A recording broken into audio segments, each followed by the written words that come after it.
Sí, yo quisiera preguntarles, haciendo un comentario también, en mi práctica, tanto en el hospital como en la práctica privada, cada vez nos enfrentamos a una epidemia ultrasonográfica de hígados grasos.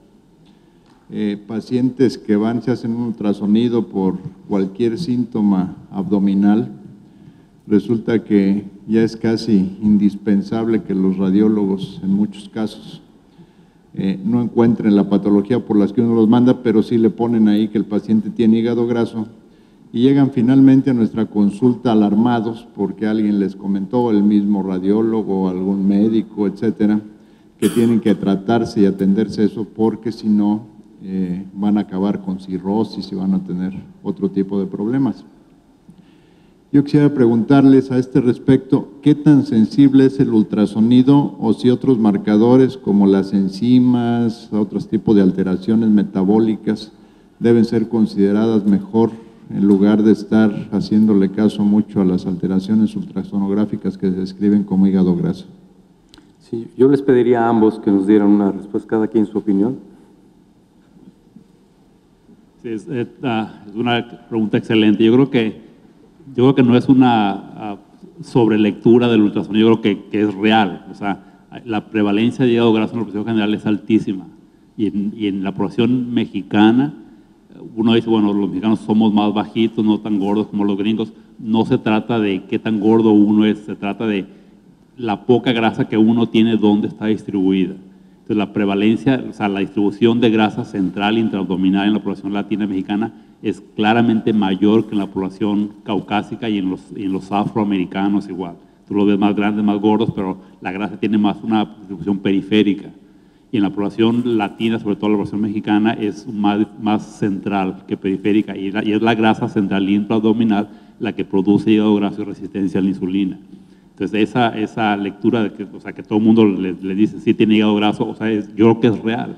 Yo creo que es real y lo que tienes que buscar en esos sujetos es si las pruebas del hígado, lo que yo haría con un sujeto así, porque tienes la consulta llena de sujetos así, es medir las pruebas del hígado. Si la ALT es normal, a lo mejor lo único que tiene el enfermo es esteatosis y nada más en el hígado. O sea, mínima inflamación en el hígado produce elevación de ALT. Si la ALT es normal y tiene hígado graso en ultrasonido, yo me quedaría ahí y decir, no te preocupes por el hígado, pero tienes que hacer ejercicio, tienes que bajar la grasa central, porque eso te va a prevenir el riesgo cardiovascular que está incrementado.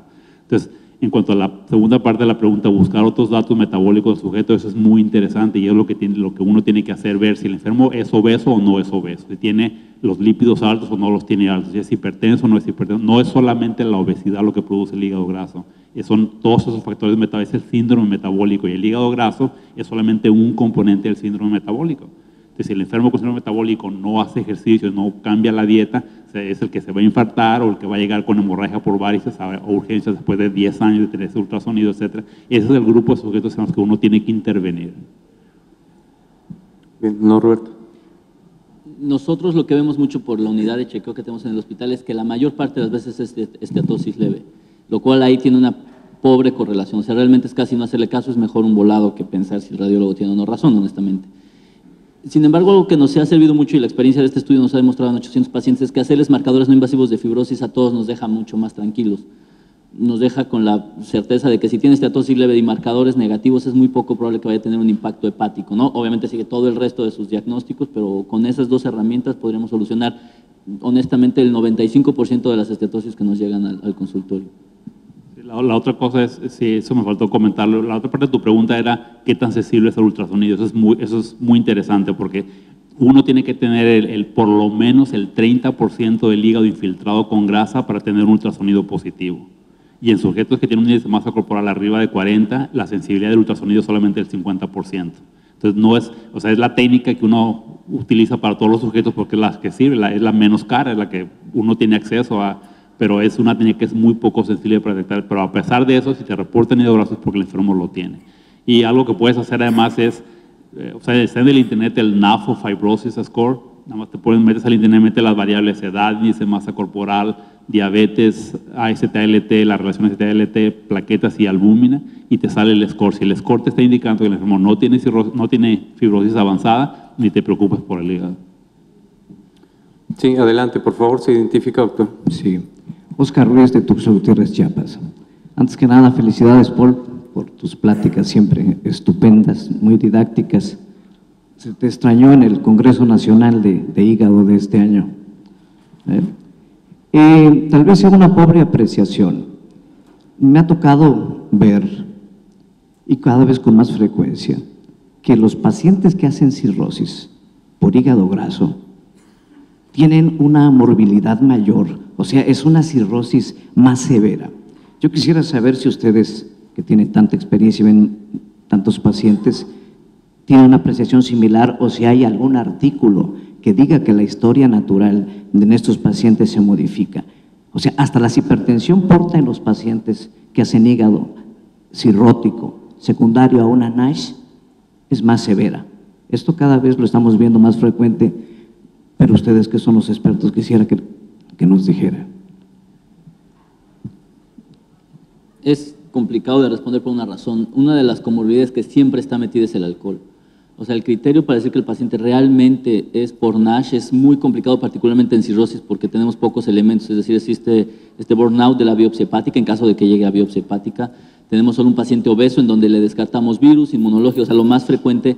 Sin embargo, el consumo de alcohol en México, en Europa y en Estados Unidos, pues bueno, no podemos obviarlo. Es decir, tener pacientes que cumplen criterio de 20 gramos de alcohol, que levante la mano aquí alguien, es difícil de cumplir, ¿no? Nadie la levantó. Entonces es complicado. Y por otro lado tienes el hecho de la propia obesidad per se, es decir, sedar a un paciente para una endoscopía obeso o de estos que desarrollan cirrosis probablemente por NASH es mucho más complicado y tiene todas las comorbilidades asociadas en donde un sangrado varicial sin duda es mucho más complicado en un paciente hipertenso que ya tiene enfermedad cardiovascular de base o que se descompensa de la glucosa durante el sangrado. Esos son pacientes efectivamente mucho más difíciles. Sin embargo, desconozco y probablemente el doctor Angulo nos lo profundice, si hay un estudio que demuestre que por la pura fibrosis por hígado graso hay un deterioro clínico mucho más rápido. Pareciera incluso que no, pareciera ser que son menos agresivas estas enfermedades. No hay ningún estudio en la literatura comparando la severidad de la cirrosis en hígado graso con, por ejemplo, hepatitis C que es la otra. Hay un estudio comparando con alcohólicos. Y los alcohólicos les va peor que los que no son alcohólicos, que tienen cirrosis porque siguen tomando alcohol y tienen un componente de hepatitis alcohólica ahí que hace la hipertensión portal más severa, etcétera.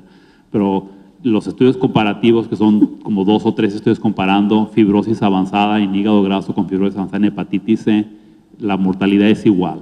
La mortalidad y el desarrollo de complicaciones es igual en cirrosis por hepatitis C comparado con cirrosis por hígado graso no alcohólico. La diferencia aquí es lo que mencionaba el doctor Chávez Tapia, que es más morbilidad, pero es no relacional al hígado, que es más hipertensión arterial, más obesidad, más diabetes, más enfermedad cardiovascular. Eso hace el enfermo cirrótico con hemorragia por varices más complejo, desde luego, pero no es por el hígado. Gracias. Adelante, doctora. Buenas tardes, Alma Georgina de Tabasco. Paul, en el estudio donde te vamos a traer el año que entra, a que nos des los resultados, ¿estás haciendo alguna correlación de hígado graso y niveles de aminotransferasas de acuerdo a la etapa que encuentras en las biopsias? Porque yo creo que eso es lo que nos pone a nosotros así, como que no sabemos qué hacer. Hígados grasos con aminotransferasas normales, hígados grasos en donde tú dices en las 2 diapositivas que nos mostraste que bueno, les va a ir bien, y los otros cuando ya tienen fibrosis que les va a ir mal. ¿Estás haciendo algún análisis al respecto? Sí, de hecho hay varios estudios en la literatura, incluyendo un par de los análisis que yo he publicado anteriormente. O sea, las pruebas del hígado, la ALT y ST por sí solas no te dicen mucho qué tanta enfermedad hepática el enfermo tiene. Si utilizas la ALT aislada o la ST aislada. Si utilizas la combinación, la relación AST-ALT, la relación esa es mucho más sensible para decirte qué tanta fibrosis el enfermo tiene. Si la AST-ALT, la relación AST-ALT es menor de 1, probablemente el enfermo no tenga fibrosis avanzada. Desde ese grupo no te preocupes por él. Lo que puedes hacer es seguirlo una vez al año con pruebas del hígado y ver qué pasa. Si la AST-ALT se invierte y es mayor de 1 en el futuro, entonces es porque el enfermo está progresando a fibrosis. De eso sí hay muchos datos en la literatura. Pero la ALT aislada por sí sola no te dice mucho en hígado graso, porque hay enfermos con, de hecho, cuando el enfermo progresa, cuando el hígado graso progresa a fibrosis más avanzada, la ALT se normaliza. Y de esos hay varios estudios en la literatura, incluyendo un par de nosotros. Entonces, la ALT por sí solita no te dice mucho. La AST-ALT, la relación AST-ALT, la que es mucho más sensible y específica de qué tanta fibrosis el enfermo tiene en el hígado. ¿Okay? Gracias. Bien, un par de preguntas quisiera yo hacerles. Paul, en particular el NAFL score, ¿consideras tú necesario que se hiciera una validación en la población mexicana, particularmente en función de las diferencias que tú decías? Nuestra población parece ser que tiene todos los factores en contra para desarrollar esta enfermedad. ¿Sería necesario o crees que no? De hecho, tú presentaste un estudio donde ustedes lo validaron en la población mexicana y funciona muy bien. O sea, lo que tienes que ver en esos scores, porque hay varios en la literatura, es cuáles son las variables que incluye. Entonces, en el score, en el NAFL Fibrosis Score incluye el índice de masa corporal aislado, la presencia de diabetes. En la población mexicana diabetes es más común que en Estados Unidos. Y los dos factores que tienen el peso más alto, cuando hicimos el análisis multivariado de las 6 variables del índice del NAFL Fibrosis Score, las 2 variables con el efecto más fuerte en el score es las plaquetas y la relación AST-ALT. Si tienes unas plaquetas que son por abajo de 150, es muy probable que la enfermedad tenga fibrosis 3 o 4 en la biopsia de hígado. Si la AST-ALT, la relación es mayor de 1, es muy probable. Si tienes las 2 juntas, tienes una probabilidad muy alta. Si las plaquetas son normales, la relación AST-ALT es normal, a lo mejor no debes de preocuparte por el hígado mucho. Pero claro, entre más estudios de validación existan, mejor. O sea, uno de estos que conozco es el que presentó el doctor Chávez Tapia, y es en la población mexicana donde funciona bastante bien, igual que en población caucásica, en la población asiática, comparado con lo que hay en la literatura. Norberto, por favor. En el uso de marcadores invasivos, donde hemos tenido el problema principal es con las plaquetas, justamente, particularmente cuando salen bajas, porque efectivamente tiene un gran valor pronóstico para que el paciente tenga fibrosis. Y cuando les hacemos fibroscan para confirmarlo, porque es lo que estamos haciendo sistemáticamente, resulta que les volvemos a repetir una biometría hemática y las plaquetas se mueven. O sea, parece que tienen un cierto comportamiento dinámico, entonces siempre hay que tener un poquito de cuidado. Eso es algo que nos ha metido en problemas, problemas con los pacientes, porque hay que explicarles que evidentemente hay una discordancia. Eso es por un lado. Y por otro lado, el tema de validación yo creo que es necesario por una razón. Nosotros hemos validado en población de muy bajo riesgo, o sea, son personas que están alrededor de los 40, con una comorbilidad muy baja. Seguramente si nos movemos de centros a centros con obesos, con diabéticos, con hipertensos, con una prevalencia mayor o cercana a la nacional, el desempeño debe ser un poquito diferente porque los riesgos cambian de manera significativa. Muy bien, gracias. Creo que no tenemos más preguntas, estamos en tiempo. Antes de cederle la palabra a nuestro presidente.